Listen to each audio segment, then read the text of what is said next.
Good day sa atin mga tropa. Mag-share pala tayo.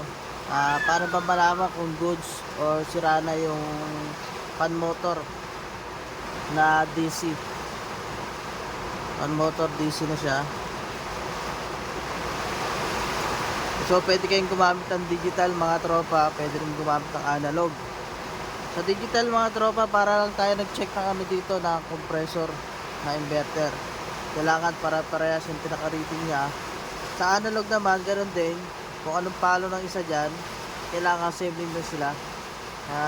Magkatapat din.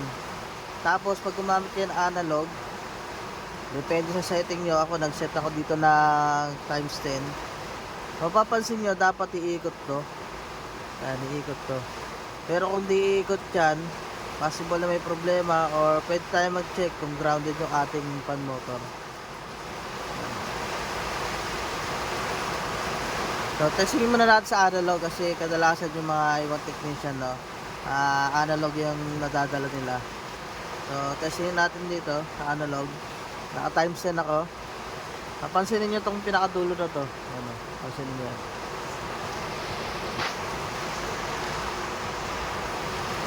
Yan, tingnan nyo maigi ito ha. Lalagyan natin tape. Yan, gumalaw siya. Pumalo siya rito. Yan. Yan. Napapansin nyo diba gumagalaw? Yan. Ibig sabihin, goods yung pan motor natin. Kahit bali-balik na rin niya mga tropa, gagalaw at gagalaw dapat yan. Ng bahagya. Yan o. Yan. So meron at meron yan mga tropa. So pag sa digital naman tayo, para nag-rating lang tayo ng compressor ng UBW kasi UBW reading din naman yan Pero tingnan natin yung reading sa ano. Tapos natin tester.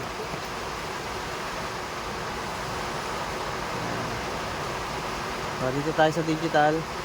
Medyo maliwanag. Yan. White saka red. 57 point something, 0.8, 0.9. White saka red to, ayan o. Sa 57.9. So lipat natin, gawin natin yellow saka white.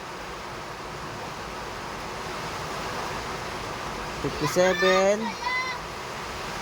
So same lang. Tapos red saka yellow.